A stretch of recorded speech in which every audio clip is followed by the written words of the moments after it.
ကဲအားလုံးပဲမင်္ဂလာပါတော့ UN ကနေပြန်လဲကြိုဆိုပါရစေကျွန်တော်ပြန်လာပါပြီဆိုတော့ကျွန်တော် comment မှာမေးထားခိုင်းခဲ့တယ်ပေါ့နော်ဟိုမေးချင်တာလေးရှိလို့ရှိရင် comment မေးထားခဲ့လို့ဆိုတော့အဲ့ဒီဟာလေးတွေကိုတစ်ခုချင်းကျွန်တော် video လုပ်ပြီးတော့ပြန်ပေးတော့ပါမယ်record လုပ်ပေးတော့မယ်ပေါ့နော်ဒါတော့ပထမဆုံး video ပါတချို့ဟာတွေကတော့ကျွန်တော်တင်ထားပြီးသားတွေရှိတဲ့အတွက်တင်ထားပြီးသား video လေးတွေတွားပြီးတော့ကြည့်ပေးရင်ရပါတယ်โอเคအဲ့တော့ပထမဆုံးတစ်ခုကဘာလဲဆိုတော့ကိုရိုက်ထားတဲ့စာမန်းသိအောင်နဲ့စာရွက်တွေရဲ့အောက်ခြေမှာကိုယ့်ရဲ့ anime ပြီးတော့ရင်ကိုယ့်ရဲ့သင်္ကေတလေးတွေပေါအောင်ဘယ်လိုလုပ်အောင်မလဲပေါ့နော်ဒါကကျွန်တော် Microsoft Word မှာလုပ်ချင်တာလား Excel လား PowerPoint လားစသဖြင့်ကျွန်တော်အသေးစိတ်ပြောပေးဖို့တော့လိုပါတယ်ဒါပေမဲ့ကျွန်တော်ကတော့အခုဒီ video မှာ Microsoft Word ကို Excel ရော PowerPoint ရော Page Maker အကုန်လုံးမှာကိုယ့်ရဲ့နာမည်လေ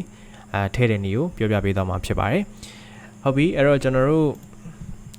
့အရင်ဆုံး Microsoft Word ကိုကျွန်တော်ဖွင့်လိုက်ပါမယ်အဲ့တော့ဒါတွေကလေကျွန်တော်တို့ဘယ်လိုပြောမလဲကွန်ပျူတာအခြေခံသင်တန်းတက်ထားတယ်ဆိုလို့ရှိရင် Microsoft Word Excel PowerPoint Page Maker တွေကိုတေချာကျွမ်းဝါလိမ့်မယ်ကျွမ်းဝါလို့ရှိရင်ဒီ setting လေးတွေကိုနားလည်သွားလိမ့်မယ်ပေါ့နော်အဲကြလို့ရှိရင်ကိုကဘယ်လိုသုံးမလဲနားလည်သွားလိမ့်မယ်အဲ့တော့ကိုရိုင်းလေ့လာတာထက်ကျွန်တော်ကတော့သင်တန်းတစ်ခုခုကို join စီချင်တယ်ပေါ့နော်ဘာကြောင့်လဲဆိုတော့ကိုရိုင်းလေ့လာရင်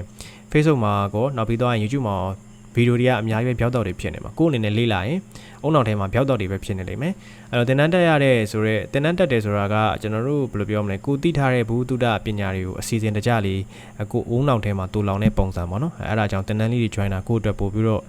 အားသာချက်ရှိပါတယ်ဘယ်သင်တန်းမဆို join လို့ရတယ်ပေါ့နော်အဲ့တော့အခြေခံသင်တန်းလေးတွေကိုတော့ဖြစ်နိုင်ကိုယ့်ဘာသာကိုလေ့လာတဲ့ထက်သင်တန်းတစ်ခုကို join စီခြင်းတယ်ပြီးတော့မှကျန်တာကိုယ့်ဟာကိုဆက်ပြီးတော့သွားလို့ရတယ်ပေါ့နော်โอเคအဲ့တော့ကျွန်တော်တို့ကိုရိုက်ထားတဲ့စာမန်းသိအောင်ကိုယ့်နာမည်ကိုယ့်ရဲ့သင်္ကေတလေးကိုထည့်ခြင်းတယ်ဆိုရင် Microsoft မှာတော့ header folder ကိုသုံးလို့ရပါတယ်သူဒီ insert ထဲမှာရှိတယ်ဒီမှာ header folder ပေါ့နော် header ဒီစာရွက်တိုင်းရဲ့အပေါ်ထိပ်ဘက်မှာတက်တဲ့စာကိုပြောတာဖြစ်ပါတယ် folder ဆိုတာကစာရွက်တိုင်းရဲ့အောက်ခြေမှာတက်တဲ့စာကို folder လို့ခေါ်ပါတယ်အဲ့တော့တခုတိထားမှာကကျွန်တော်တို့ header folder သုံးမယ်ဆိုရင်ဒီကောင်လေးဒီစာရွက်တိုင်းကိုသူကဝင်သွားမှာဖြစ်ပါတယ်အဲ့တော့ဒီ file ထဲမှာကျွန်တော်စာရွက်အရွက်20ရှိတယ်ဆိုရင်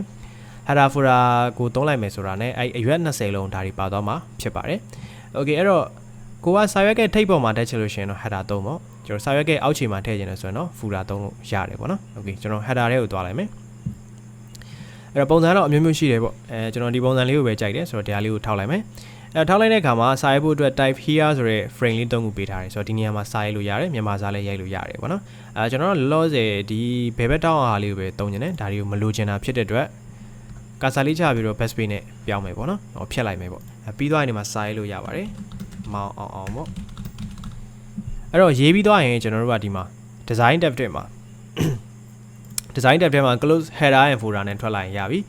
လောလောဆယ်တော့မှိန်နေလိမ့်မယ်ကျွန်တော်တို့ print ထုတ်ရင်တော့ပုံမှန် color ပါပဲเนาะသူ့ကိုသွားထိမှာဆိုလို့သူကမှိန်လိုက်တာအဲ့တော့ header တွေကိုပြန်သွားခြင်းနေဆိုရင်ဒီနေရာကို double click နှိပ်လိုက်ပါဒါဆိုလို့ရှိရင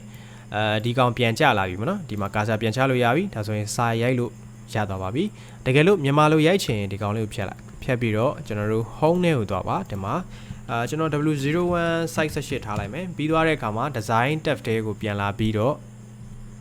့စာရိုက်လိုက်မယ်ပေါ့နော်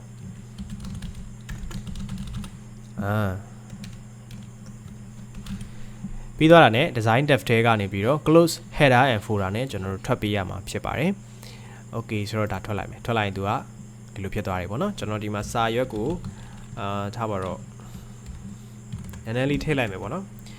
်ထည့်လိုက်တာနဲ့ဒီကောင်ဒီ header ဒီစာရွက်တိုင်းကိုဝင်သွားမှာဖြစ်ပါတယ်တကယ်လို့ footer သုံးနေတယ်ဆိုရင်တော့အခုသုံးပြတဲ့အတိုင်းအတူတူပါပဲနော် footer ဆိုတာကစာရွက်ကအောက်ခြေမှာသုံးတာကိုပြောတာ header ဆိုတာကအခုလိုစာရွက်ထိပ်ဘက်မှာ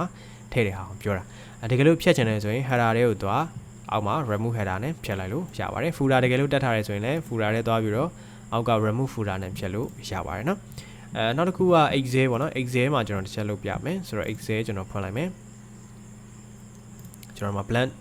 webbook တစ်ခုခေါ်လိုက်မယ် page layout ထဲမှာ site ကိုကျွန်တော်အရင်ချိန်ပါမယ် A4 ပေါ့ orientation ကတော့အထောင်နဲ့ရိုက်မှာဖြစ်တဲ့အတွက် portrait လဲပြီးရိုက်ချင်တယ်ဆိုတော့ landscape ပေါ့နော်အဲ့တော့ကျွန်တော်ကတော့ပုံမှန်အားဖြင့်ဒီစာမရိုက်ခင် size orientation ချိန်ပြီးသွားရင် margin ချိန်လေးရှိတယ် margin ကိုပတ်လေကျွန်တော်0ထားလေးရှိတယ်ပေါ့နော်ဘာကြောင့်လဲဆိုတော့အဲ့လိုမျိုး0ထားလိုက်တဲ့အခါကျရင်စာရွက်တွေထဲမှာရှိတဲ့ column တွေ row တွေကပို့ပြီးတော့နေရာကာသွားလေးရှိတယ်ပေါ့နော်အဲဒါကြောင့်ကျွန်တော်ပတ်လေကို0ထားလေးရှိတယ်ဒါပေမဲ့ header folder တက်မယ်ဆိုရင်တော့ကျွန်တော်တို့က margin ကိုဘယ်နဲ့ညာကိုတော့0ထားလို့ရတယ်အပေါ်နဲ့အောက်တန်ဖို့ကိုတော့0လုံးဝထားလို့မရပါဘူးသဘောကတော့ကျွန်တော် margin တွေက custom margin တွေကိုတွားလိုက်မယ်ဆိုရင်ဒီမှာပုံမှန်အဖြစ်ကျွန်တော် top bottom left right အကုန်တန်ဖို့ကို0ထားလေးရှိတယ်ပေါ့နော် header folder တက်မယ်ဆိုရင်တော့ဘယ်နဲ့ညာတော့ short လို့ရတယ်အပေါ်နဲ့အောက်ကတော့0ထားလိုက်လို့ရှိရင်သူကheader folder တက်ဖို့အတွက်နေရာမရှိတော့ဘူးပေါ့နော်အဲဒါကြောင့်အခုလောလောဆယ်တော့ကျွန်တော် normal margin နဲ့ပဲထားပြီးတော့ တက်ပြပေးပါမယ်အဲ့တော့ဘယ်လိုတက်လဲဆိုတော့ပုံမှန် normal မြင်ကွင်းကနေပြီးတော့ page layout ကိုပြောင်းလိုက်ပါဒါဆိုရင်ဒီလိုစာရွက်လေးတွေပိုင်းသွားလိမ့်မယ်အဲ့ဒါဆိုဒီမှာအပေါ်မှာ header ဆိုတဲ့ဟာလေးတွေ့ပါလိမ့်မယ်ပြီးတော့စာရွက်ကအောက်ခြေမှာဒီမှာ footer ဆိုတဲ့ဟာလေးတွေ့ပါလိမ့်မယ်ဆိုတော့အဲ့ဒီမှာစာရေးပေးရုံပါပဲเนาะကိုကြိုက်တာရေးပေါ့အဲ့ဒါလေးရေးလိုက်တာနဲ့သူဒီ sheet တစ်ခုလုံးပါသွားမှာဖြစ်ပါတယ်ဒီ sheet ထဲမှာရှိတဲ့စာရွက်အကုန်လုံးဒီစာတွေပါသွားမယ်ပေါ့เนาะတကယ်လို့မြန်မာလိုရိုက်ချင် font လေးပြောင်းပြီးရိုက်ပေးလိုက်ရုံပါပဲအဆင်ပြေလောက်မလို့ထင်ပါတယ်เนาะဒါကတော့ Excel အတွက်ပေါ့ကျွန်တော်တို့ဒီမြင်ကွင်းကနေပြီးတော့ပုံမှန်တိုင်းထားမယ်ဆိုတော့ normal လေးပြန်ထားပေးပါเนาะOkay ဒါတွေက Excel အခြေခံမှာလုံးဝပါပါတယ်ဆိုတော့ဒါတွေကျွမ်းကျင်နေဆိုတော့အခြေခံသင်တန်းတက်ဖို့လိုပါတယ် Camera Basic ကိုလေနောက်ပြီးတော့ရင်ကျွန်တော်တို့ PowerPoint အဲ့တော့ PowerPoint ဖွင့်မယ်ကျွန်တော် design တစ်ခုရွေးလိုက်မယ်ပေါ့နော်အဲ့တော့ PowerPoint က internet ချိတ်ထားတယ်ဆိုရင် design လေးတွေတို့အတူအသစ်ကလေးတွေပေါ်လာလိမ့်မယ်အလွယ်တကူပဲ download လုပ်လို့ရတယ်ပေါ့နော် Okay ဆိုတော့ဒီမှာကျွန်တော် new slide ထဲသွားပြီးတော့ blank တစ်ခုခေါ်လိုက်ပါမယ်ဒီမှာ header folder တက်တာက insert တွေကဒီမှာ text group ထဲမှာ header and footer ဆိုတာလေးတွေ့ပါလိမ့်မယ်သူ့နေပြီးတော့ကျွန်တော်ဒီမှာ footer ဆိုတဲ့ဟာကိုအမှန်ချစ်ပြီးတော့ကြိုက်တာရေးလို့ရပါတယ်အဲ့တော့ဒီ setting တွေကိုကျွန်တော်တို့ဒီ footer ကိုပေါ့နော်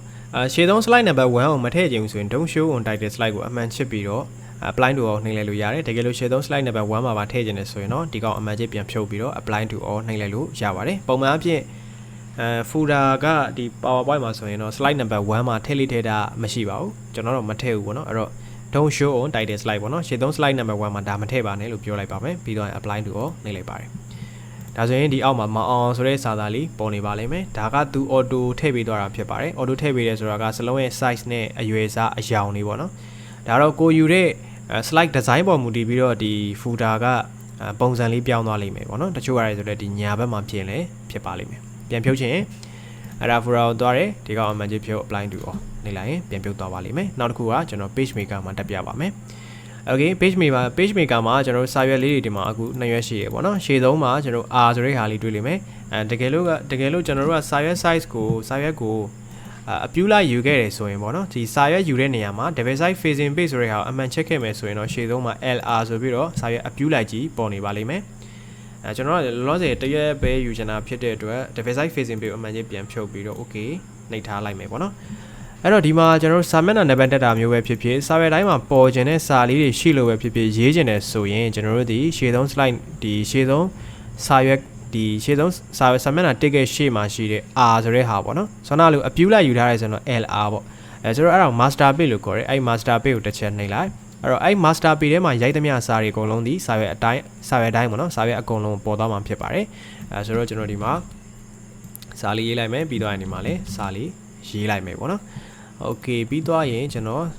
စာမျက်နှာတစ်ကိုတွားထောက်ကြည့်မယ်ဒီမှာ header ဝင်သွားရင်เนาะဒီမှာတော့ဘာမှလုပ်လို့မရဘူးတကယ်လို့ပြင်နေတယ်ဆိုလို့ရှိရင်ဒီ master page ထဲမှာတွားပြင်ရတယ်เนาะ master page ထဲမှာဒီကောင်ဥမာမလိုချင်ဘူးပေါ့ဖြတ်လိုက်ပေါ့เนาะဒီလိုမျိုးတွားလို့ရတယ်အဲ့တော့ page maker ကိုကတေချာမသုံးတတ်ဘူးနောက် tools တွေဘာတွေမလုပ်တတ်ဘူး statistic တွေ pixar တွေဘာတွေမလုပ်တတ်ဘူးဆိုရင်တော့ကျွန်တော်ဖွင့်ထားတဲ့ဒီ business page maker ဆိုတဲ့လုပ်ငန်းသုံးသင်တန်းလေးရှိပါတယ်ဆိုတော့အဲ့ဒီတန်းလေးမှာကျွန်တော်ဒီ page maker တစ်ခုလုံးပေါ့နော်ဖုန်းဖုန်းညံ့ညံ့ကြည်နေအောင်သင်ပေးတယ်နောက်ပြီးတော့ဒီ page maker software တစ်ခုတည်းနဲ့statistic စနစ်တွေရော pixar တွေရောpixar ပုံစံမျိုးစုံပေါ့နော်အဲ့ဒါတွေကိုလုံပုံလုံနည်းအသေးစိတ်သင်တန်းရှိပါတယ်ဆိုတော့သင်တန်းကြီးလည်းတက်တာတယ်နောက်ပြီးတော့လုပ်ငန်းလုပ်လို့ရတဲ့အထိကျွန်တော်ကအထောက်အကူဖြစ်အောင်သင်ပေးထားတာဖြစ်တဲ့အတွက်လုပ်ငန်းသုံးသင်တန်းဖြစ်တဲ့အတွက်တက်ပြီးသွားရင်မမားတဲ့သင်တန်းတစ်ခုတည်းမှာပါပါတယ်ဟုတ်ပြီနော် Okay ဒါဆိုရင်ဒီဗီဒီယိုလေးကအကျိုးရှိလောက်မယ်လို့လည်းထင်ပါတယ်နော် Microsoft Word Excel PowerPoint Page Maker မှာကျွန်တော်ကိုရထားတဲ့ file လေးမှန်းသိအောင်စာဘယ်လိုထည့်လဲဆိုတာကိုပြောပြပေးသွားတာဖြစ်ပါတယ်အဲ့တော့ Okay ကျွန်တော်နောက်ရက်ဒီမှာနောက်ဗီဒီယိုတွေနဲ့အတူပြန်လည်တွေ့ကြမယ်နော်ကျွန်တော်ရဲ့ YouTube channel လေးကိုလည်း subscribe မလုပ်ရသေးရင် subscribe လုပ်ပေးလို့ပြောချင်ပါတယ်